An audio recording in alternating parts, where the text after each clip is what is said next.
কাশ্মীরের পেহেলগামে নৃশংস জিহাদি হামলার ঘটনার পর থেকে ভারত অপারেশন সিন্দুর চালিয়ে পাকিস্তানকে একেবারে ধূলিসাৎ করে দিয়েছে।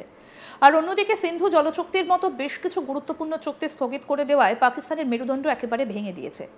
আর তাতেই বেশ চাপে পড়ে গিয়েছে বদমাশ পাকিস্তান। জিহাদি মদতদাতা পাকিস্তানকে পিছনে পিছনে কিন্তু প্রশ্রয় দিতে চীনের সঙ্গে সঙ্গে এগিয়ে এসেছে আমেরিকা। আর তাতেই উঠে গিয়েছে প্রশ্ন, সামনে থেকে কিছুই বোঝা যাবে না, কিন্তু তলে তলে পাকিস্তানকে সাহায্য করছে ট্রাম্প। ভয় পেয়ে পাকিস্তান আমেরিকার পায়ে ধরতে আমেরিকাও যুদ্ধের মধ্যে নাক গলাতে শুরু করে। ভারত পাকিস্তান যুদ্ধ নাকি তিনি থামিয়েছেন, গোটা বিশ্বের কাছে এমনই দাবি করে বসেছেন ট্রাম্প। কিন্তু পাকিস্তানকে সাহায্যের পেছনে আমেরিকার কি স্বার্থ থাকতে পারে? পাকিস্তানের অনেক দিনের ইচ্ছে যে তারা ভারতের থেকে কাশ্মীরকে আলাদা করে সেটা তারা দখল করে নেবে। এ যেমন অলীক স্বপ্ন, ঠিক সেই রকম আমেরিকাও চায় কানাডা দখল করতে।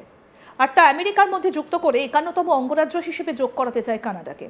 এটাও ঠিক অলীক কল্পনা। পাকিস্তান এবং আমেরিকার ইচ্ছে যেন হুবহু মিলে যাচ্ছে। তবে বলে রাখি, পাকিস্তানকে সাহায্য করার পেছনে আমেরিকার স্বার্থ হচ্ছে, আমেরিকা যদি পাকিস্তানকে সাহায্য করে তাহলে পাকিস্তান তাদের কাছ থেকে সামরিক অস্ত্রশস্ত্র থেকে শুরু করে সব কিছুর দিক থেকে নির্ভরশীল হয়ে পড়বে। আর আমেরিকা তো সেটাই চায়। আবার কানাডা নিয়ে বিতর্কিত মন্তব্য করলেন ইউএস প্রেসিডেন্ট ডোনাল্ড ট্রাম্প। তিনি বলেছেন, তার প্রস্তাবিত ক্ষেপণাস্ত্র প্রতিরক্ষা ব্যবস্থা গোল্ডেন ডোমে কানাডা বিনামূল্যে যুক্ত হতে পারবে। তবে এক্ষেত্রে তিনি একটা শর্ত বেঁধে দিয়েছেন, তা হলো মার্কিন যুক্তরাষ্ট্রের 51তম অঙ্গরাজ্য হিসেবে এতে যোগ দিতে হবে কানাডাকে। দ্বিতীয়বার আমেরিকার মসনদে শপথ নেওয়ার পর গ্রিনল্যান্ড, গাজা, কানাডা দখল নেবার ইচ্ছে প্রকাশ করেছিলেন ডোনাল্ড ট্রাম্প। আমেরিকার সঙ্গে কানাডার অভিন্ন সীমান্ত আছে, তাই কানাডাকে আমেরিকার 51তম অঙ্গরাজ্য হিসেবে তিনি সে দেশের সঙ্গে যুক্ত করার ইচ্ছে প্রকাশ করেন। সদ্য তিনি গোল্ডেন ডোম প্রতিষ্ঠার ঘোষণা করেন, তাতে কানাডা যুক্ত হতে চায় সেই বিষয়ে আগ্রহ প্রকাশ করেছিল। তারা সাফ জানিয়ে দিয়েছে, গোল্ডেন ডোমে কানাডা যুক্ত হতে চায়, তবে সার্বভৌমত্বকে হারিয়ে নয়। ট্রুথ সোশ্যালে এক পোস্টে আমেরিকান প্রেসিডেন্ট ডোনাল্ড ট্রাম্প জানিয়েছেন, কানাডা গোল্ডেন ডোম সিস্টেমে যুক্ত হওয়ার খুব আগ্রহ প্রকাশ করছে। আমি তাদেরকে বলেছি যে যদি তারা আলাদা হিসেবে একটা দেশ হিসেবে থেকে যায় তাহলে তাদের খরচ হবে $6100 কোটি। কিন্তু তারা যদি আমেরিকার 51তম অঙ্গরাজ্য হয় তাহলে এই খরচ $0 হবে। মঙ্গলবার ট্রাম্প বলেন, আমেরিকার 51তম রাজ্য হলেই কেবল গোল্ডেন ডোমে যুক্ত হতে পারবে কানাডা। তিনি আরও বলেন, কানাডা যদি যুক্তরাষ্ট্রের 51তম অঙ্গরাজ্য হতে না চায় তাহলে এই প্রকল্পের অংশ হতে তাদের খরচ হবে প্রায় $6000 কোটি।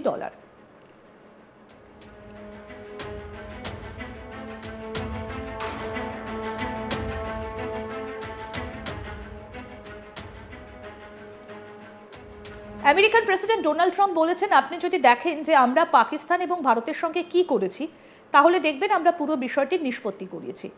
আমার মনে হয় আমি বাণিজ্যের মাধ্যমে এর নিষ্পত্তি করেছি। আমরা ভারতের সঙ্গে একটা বড় চুক্তি করছি, আমরা পাকিস্তানের সঙ্গেও একটা বড় চুক্তি করছি। কাউকে না কাউকে এটা থামাতেই হতো। গুলি বর্ষণে ক্রমশ খারাপ হয়ে উঠছিল পরিস্থিতি। পাকিস্তানে কিছু চমৎকার মানুষ এবং সত্যিই ভালো নেতা রয়েছেন। আবার ভারত আমার বন্ধু। ট্রাম্প কি বলেছিলেন আসুন শুনি। We settled that whole thing, and I think I settled it through trade. We're doing a big deal with India. We're doing a big deal with Pakistan. And I said, "What are you guys doing?" You know, somebody had to be the last one to shoot, but the shooting was getting worse and worse, bigger and bigger, deeper and deeper into the countries.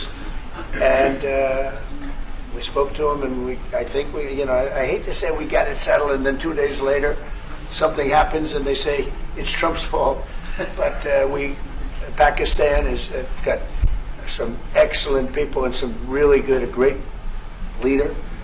And India is my friend, Modi. And he's a mutual friend. Yeah, he's a great guy. And I called them both, and we just did something good. অন্যদিকে Trump অ্যাপলকে ভারতে iPhone তৈরি বন্ধ করতে এবং আমেরিকায় উৎপাদন বাড়াতে বলেছিলেন। এর পাল্টা ভারতের এক সরকারি কর্মকর্তা বলেন, ভারত এখন বিশ্বব্যাপী মোবাইল উৎপাদনের একটা শক্তিশালী কেন্দ্র হয়ে উঠেছে। কোম্পানিগুলো এখানকার প্রতিযোগিতামূলক ভিত্তিতে সিদ্ধান্ত নেয়, কোনো রাজনৈতিক বাগাড়ম্বরের ভিত্তিতে নয়। সম্প্রতি আমেরিকার ওপর পাল্টা শুল্ক চাপানোর হুঁশিয়ারি দিয়েছে ভারত। এর আগে ভারতের ইস্পাত এবং অ্যালুমিনিয়াম রপ্তানির ওপর আমেরিকার শুল্ক বৃদ্ধির পাল্টা ভারত এই পদক্ষেপের হুঁশিয়ারি দিয়েছে। আর তার পরপরই অ্যাপেলের সিইওকে ট্রাম্পের এহেন পরামর্শ উল্লেখযোগ্য বলে মনে করা হচ্ছে। সম্প্রতি কাতারের রাজধানী দোহায় এক অনুষ্ঠানে টিম কুককে ডোনাল্ড ট্রাম্প বলেছিলেন, তুমি আমার বন্ধু, তোমাকে সাহায্য করতে চাই, কিন্তু শুনছি তুমি নাকি গোটা ভারত জুড়ে উৎপাদন করতে চাইছো। আমার কিন্তু সেটা মোটেই পছন্দ নয়। চাইলে তুমি ভারতে অ্যাপেলের পণ্য তৈরি করতেই পারো, কিন্তু ভারতের শুল্কের হার খুব বেশি, তাই ভারতে অ্যাপেলের পণ্য বিক্রি করা খুব কঠিন। কি বলেছেন ডোনাল্ড ট্রাম্প সেটাও শোনাবো। We have Apple, as you know, it's coming in. And I had a little problem with Tim Cook yesterday. I said to him, Tim, you're my friend. I treated you very good. You're coming in with $500 billion, but now I hear you're building all over India. I don't want you building in India. You can build in India if you want to take care of India, because India is one of the highest tariff nations in the world. It's very hard to sell into India. I said, Tim, look, we've treated you really good. We put up with all the plants that you built in China for years. Now you got to build us. We're not interested in you building in India. India can take care of themselves. They're doing very well. We want you to build here, and they're going to be upping their production in the United States. Apple. So Apple's already in for $500 billion. কাশ্মীরের পেহেলগামে নৃশংস জিহাদি হামলার ঘটনার পর থেকে Bharat operation সিন্দুর চালিয়ে পাকিস্তানকে একেবারে ধূলিসাৎ করে দিয়েছে। অন্যদিকে সিন্ধু জলচুক্তির মতো বেশ কিছু গুরুত্বপূর্ণ চুক্তি স্থগিত করে দেওয়ায় পাকিস্তানের মেরুদণ্ড একেবারে ভেঙে দিয়েছে। আর তাতেই বেশ চাপে পড়ে গিয়েছে বদমাশ পাকিস্তান। জিহাদি মদতদাতা পাকিস্তানকে পিছনে পিছনে কিন্তু প্রশ্রয় দিতে চীনের সঙ্গে সঙ্গে এগিয়ে এসেছে আমেরিকাও। আর তাতেই উঠে গিয়েছে প্রশ্ন, সামনে থেকে কিছুই বোঝা যাবে না, কিন্তু তলে তলে পাকিস্তানকে সাহায্য করছে ট্রাম্প। ভয় পেয়ে পাকিস্তান আমেরিকার পায়ে ধরতেই আমেরিকাও যুদ্ধের মধ্যে নাক গলাতে শুরু করে। ভারত পাকিস্তান যুদ্ধ নাকি তিনি থামিয়েছেন, গোটা বিশ্বের কাছে এমনই দাবি করে বসেছেন ট্রাম্প। কিন্তু পাকিস্তানকে সাহায্যের পেছনে আমেরিকার কি স্বার্থ থাকতে পারে? পাকিস্তানের অনেক দিনের ইচ্ছে যে তারা ভারতের থেকে কাশ্মীরকে আলাদা করে সেটা তারা দখল করে নেবে। এই যেমন অলীক স্বপ্ন, ঠিক সেই রকম আমেরিকারও একটা অলীক স্বপ্ন রয়েছে, কানাডা দখল করতে চায় তারা। আর তা আমেরিকার মধ্যে যুক্ত করে 51তম অঙ্গরাজ্য হিসেবে যোগ করাতে চায় কানাডাকে। এটাও ঠিক অলীক কল্পনা। পাকিস্তান এবং আমেরিকার ইচ্ছে যেন হুবহু মিলে যাচ্ছে। তবে বলে রাখি, পাকিস্তানকে সাহায্য করার পেছনে আমেরিকার স্বার্থ হচ্ছে, আমেরিকা যদি পাকিস্তানকে সাহায্য করে তাহলে পাকিস্তান তাদের কাছ থেকে সামরিক অস্ত্রশস্ত্র থেকে শুরু করে সবকিছুর দিক থেকে নির্ভরশীল হয়ে পড়বে। আর আমেরিকা তো সেটাই চায়।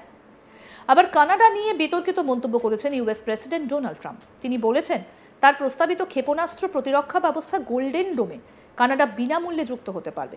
তবে এক্ষেত্রে তিনি একটা শর্ত বেঁধে দিয়েছেন, তা হলো মার্কিন যুক্তরাষ্ট্রের 51তম অঙ্গরাজ্য হিসেবে এতে যোগ দিতে হবে কানাডাকে। দ্বিতীয়বার আমেরিকার মসনদে শপথ নেবার পর গ্রিনল্যান্ড, গাজা, কানাডা দখলে নেবার ইচ্ছে প্রকাশ করেছিলেন ডোনাল্ড ট্রাম্প।